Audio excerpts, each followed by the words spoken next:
dowladda Puntland ayaa si weyn u taageertay una garab istaagtay Kabtan Ayub oo baraha bulshada caanka ah kana soo jeeda Puntland kaas oo wadankii uu ku noolaa ee Jarmalka looga haysto dambiyo culus eedeymo culusna loo soo jeediyay taas oo halis ku ah mustaqbalkiisa wadankaasi kuna mutaysan kara sida ay dadka qayb leeyihiin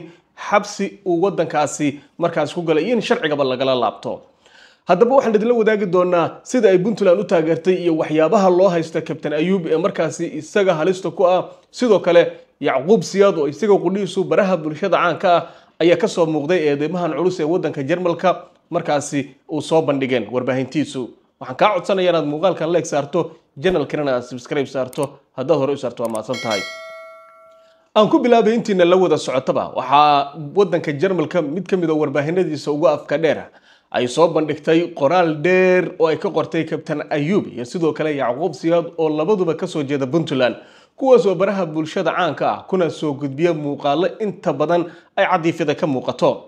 labadan wiil ee dhalinyarada ee Puntland ka soo jeeda ayaa waxa markaasi si weyn loo hadalhayaa kiiskiisa ee Kabtan Ayub oo isagu aad ugu dhow xukuumadda Puntland ee uu hogaamiyo madaxweyne Danay hadaba waxa lagu eedeeyay inuu ka tirsanaa burcadbadeedii Soomaaliya sidoo kalena waxa lagu eedeeyay inuu qayb weyn ka yahay dagaalada qabaa'ilada ama dagaal beeleedyadii Soomaaliya ka socda oo uu taageero oo af iyo adinba ku taageero sidoo kale waxa la soo bandhigay sawiradiisa isagoo goobo dagaal ku sugan iyo isagoo tuuta qabo oo xaaladahaasi ka hadlaya waxa sidoo kale la soo bandhigeen dad u xiriir la sameeyay waxa kale oo la sheegay in loo hayo cadeymo markhaatiyeed oo dhameystiran oo ku saabsan inuu ka tirsanaa burcadbadeedii gudaha haddaba kiiskaasi kadib Kabtan Ayub waxa la sheegay inuu wadanka qaaradda Yurub u aaday isla markaana uu wadankaasi tagay suu isku difaaco eedeymahan culus loo isaga difaaco eedeymihiisaas qudhiisa ayaa baraha bulshada ka hadlay oo waxa uu sheegay inay la dacweeyay oo dad markaasi ay dacweeyeen wuxuu sheegay inuu asaguna dadkii dacweeyay uu ka argoosan doono laakiin qoraalkaasi aad ku dheereeyay eedeymahaas culus ee loo soo jeediyay inkastoo ay wali eedeymo yihiin loona badan tahay markaas eedeymahaasi haddii ay markaasi ku cadaadaan warbaahintu ay soo bandhigtay in markaasi lagu maxkamadayn karo ama markaasi maxkamad uu ku mutaysan karo in la soo taago haddii ay ku cadaadaan markaasi waxyaabo kale oo markaasi sharciga wadankaasi Jarmalku u dhigayo markaasi lagu xukumi karo haddana dowladda Puntland ayaa markeedii ugu horeysay si weyn uga hadashay kiiskaasi loo haysta Kabtan Ayub dowladda Puntland qoraal kooban ay soo saartay waxay ku beenisay warbixin laga sii daayay warbaahinta dalka Jarmalka taas oo ku eedeysay Kabtan Ayub oo baraha bulshada caanka ah inuu ka tirsanaan jiray burcadbadeedii Soomaaliya bayaan ka soo baxay wasaaradda warfaafinta ee Puntland ayaa lagu beeniyay dhammaan eedeymahaas ku xusan warbixinta markaasi ay sii deysay warbaahinta dalka Jarmalka ee markaasi la yiraahdo DW iyo sidoo kale ARD taas oo Kabtan Ayub ku eedeysay in uu baraha bulshada uu ku huriyo colaadaha gudaha ee Soomaaliya isla markaana horay uga tirsanaan jiray burcadbadeedii Soomaalida Puntland waxa ay sidoo kale ku eedeysay kuwa beenta ka faafinaya Kabtan Ayub inay taabacsan yihiin ama ay taageersan yihiin kooxaha Al-Qaacida iyo Daacish waxayna sheegtay in Kabtan Ayub inuu ciidamada difaaca Puntland kala qayb qaatay kuna dhaawacmay howlgalkii caalamiska ee ciribtirka kooxda Daacish kaasi oo taageero ka helay saaxiibada caalamiga ee Mareykanka iyo Imaaraadka Carabta waa dagaalkaasi qoraalka ka soo baxay Puntland ee Kabtan Ayub ay ku difaacaysa waxay ku tiri kuwa beenta ka faafinaya Kabtan Ayub waa kuwa taabacsan Al-Qaacida iyo Daacish Kabtan Ayub waxa uu dagaal la galay Daacish isagoo oo dabcan ka garab dagaalamay ciidamada difaaca Puntland oo taageero ka helay saaxiibo caalami ah oo kala duwan sida Mareykanka Imaaraadka Carabta waxaan markaas na soo gaaray bay tiraahday Kabtan Ayub Puntland dhaawac isagoo oo diyaarad looga soo qaaday halkaasi isbitaalka Boosaaso la geeyay ayaa markaasi lagu yiri bayaanka dheer ee ka soo baxay bayaanka kooban ee ka soo baxay ee wasaaradda warfaafinta ee Puntland oo ay Kabtan Ayub ku garab istaagayso haddaba kiiskan ama eedeymahan loo soo jeediyay Kabtan Ayub baraha bulshada aad bay u haystaan waxaana markaasi lagu sheegay in waxyaabaha loo haysto ay yihiin waxyaabo markaasi isagu uu sameeyay iyadoona dadka Soomaaliyeedna ay siyaabo kala duwan ay dabcan ay markaasi uga hadlayaan dabcan qoraalkan ka soo baxay warbaahinta Jarmalka waxa lagu yiri baaritaan ay si wada jira u sameeyeen warbaahinta Jarmalka ee DW iyo sidoo kale ARD ayaa lagu ogaaday in dad Soomaali oo ku sugan Jarmalka ay baraha bulshada u adeegsadaan faafinta afkaar xagjirnimo kicinta dagaal hurin lacag hub lagu iibsado iyo sidoo kale aaminaada dagaala Soomaaliya ka socda ayaa lagu yiri waxaana ka yimid ah bay tiraahday warbaahinta Jarmalka Kabtan Ayub Cabdirasaaq oo loo garanaya Kabtan Ayub waxa uu boqolaal kun oo dad ah ka gaaray ama uga xiran yihiin bay tiri Jarmalku warbaahinta Jarmalku leedahay TikTok-giisa iyo Facebook-giisa qoraaladiisa waxa ka buuxa bay yiraahdeen nacay beeleed iyo kicinta rabshado ka dhana beelaha kale ee Soomaaliyeed Ayub oo yimid bay tiri Jarmalka 2017 wuxuuna ku noolaa halkaasi muddo ku dhow 7 sano isagoo oo ka shaqeynaya baraha bulshada si qarsoodi ah isagoo markaasi ku dhiirigelinaya dhiig daadinta ka dhacda Soomaaliya dabcan waxa lagu yiri wuxuu yiri qoriga qaato oo dagaalama ayuu leeyahay video uu soo dhigay dabayaqadii 2022 waxa kale oo kula talinaya dagaalyahanada inay markaasi fuliyaan inay fuulaan dhismayaal dhaadheer si ay u arkaan cadowga fog qof kasto oo aad aragto oo xiran dress ciidan toogta qof kasto oo diida in markaasi saqafka gurigiisa la fuulo waa in markaasi madaxa laga toogta ayuu raaciyay oo leeyahay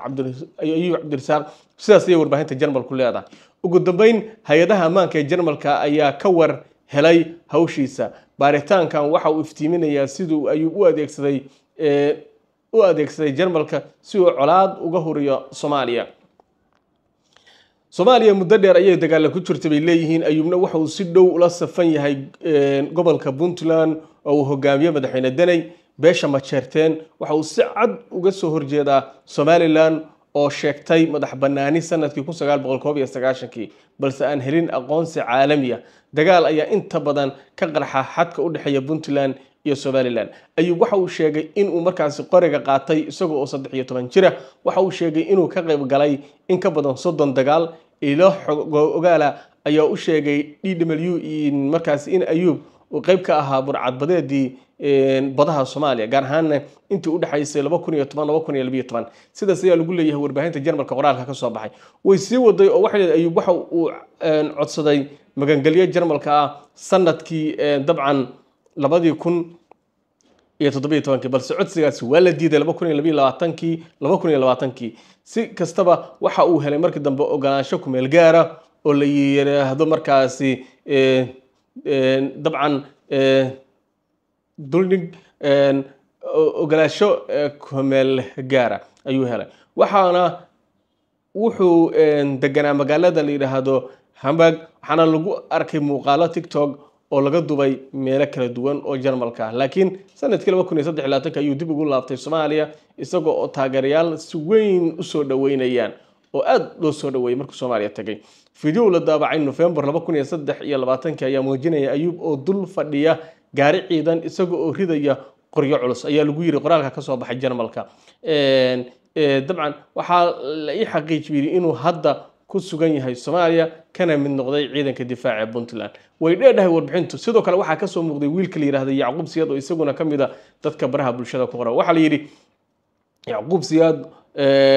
asna waa nacayb huriyo weyn bay tiri mid kale oo Soomaali ah Yacquub Siyaad waxa uu wali ku sugan yahay Jarmalka bay yiraahdeen isagoo ka dhaxurinaya dagaalo waxa uu leeyahay in ka badan 500 oo falaawiris oo taageerayaal Facebook ah iyo sidoo kale 230 TikTok ah muuqaaladiisa waxa kamid ah hadallo ay kamid yihiin qulquli rasaasta maalin iyo habeen kadibna weerar oo madaxa jar doofaaradan waa aniga waxaan ka saarayaa godadkooda meydadkooda ayaan kor uga ciyaari doonaa ayuu leeyahay hadalladaas kamid ah dabcan hadallada iyo kuwa kale oo nacayb ka muuqda hadallada ayay Jarmalka warbaahintiisu leedahay Yacquub Siyaad loo haysto waxa uu si furan u sheegay nacaybka uu qabo dadka isku jinsiga jecel iska dil bulsho ka saar iyo sidoo kale jeed waxa uu muujiyay dadka isku jinsiga markaasi oo Jarmalka si weyn looga taageero inuu ka soo horjeedo waxa uu degan yahay agagaarka markaasi Duslevo inkastoo uu si adag u dhaleeceeyay Jarmalka waxa uu wali halkaasi uu joogaa wuxuu yiri waxaan la noolaa gaalo wadanka gaalada ayuu leeyahay sida Ayub Yacquub sidoo kale waxa uu safar ku tagay Soomaaliya sanadkii 2023 sawirro uu soo dhigay Facebook isagoo oo markaasi ku labisan dress ciidan qoriga AK47 gacanta ku haya waxa uu hadda kadib ugu soo noqday haddana markii dambe Jarmalka maxkamad military oo Puntland ayaa Janaayo 2025 isna waxay ku xukuntay 10 sano oo xabsi ah markii lagu eedeeyay inuu Daacish u taageero sidaas lagu yiri waa qoraal dheer lama soo koobi karo runtii waa qoraal dheer qoraalkan ay ku qortay Jarmalku halkaas ay uga jeedaan intuu soconayo labadan nin markaasi sawiradaasana ka soo muuqanaya kabta Ayub qori wata caalmiska meelaha jooga waxa kale oo ka soo muuqanaya sawirro kale oo ay ka mid yihiin kabta Ayub tuuta qaba oo gaari dul saaran waxa kale oo ka soo muuqanaya sawiradan kale soo tuuta qaba sawiradiisa aad u adeegsadeen wakaas ninka la yiraahdo Yacquub naasna dabcan soo fadhiyo meeshii studio muuqaal ku soo dad badan way taageersan waxay leeyihiin dadka aan u naqaanay leeyihiin qaaqliyaasha ee baraha bulshada colaadada ka hor ee dhibaatada Soomaaliya ka shaqeynaya siyaasadan iskhilaafsan ee Soomaaliya iyo dagaaladan qabaa'ilada ee wadankan burburku daashaday ka soconaya qof walba oo ka dhaxlo oo ku dhexmilmo oo qolo taageera ama huriya wadamadan ay ku nool yihiin iyo dawladda Soomaaliya waa inay tilaabo qaadaan si dadkaas looga guuleysto marka dad badan aad u taageersan yihiin waxyaabahan lagu eedeeyay ragaan iyo in walibana maxkamadda Puntland xukuumaddu way diidan tahay iyo dadka Puntland qayb ka mid ah inkastoo dad badan oo ka mid ah Puntland iyaguna ay arintaasi baraha bulshada ku arkay iyagoo soo dhaweynaya marka kulley ma garan karno waxay ku dambeyn doonto waxay noqon karto kulley hadda waa eedeyn ay warbaahin qortay in maxkamad looga yeero in la dhageysto kiiskiisa kadib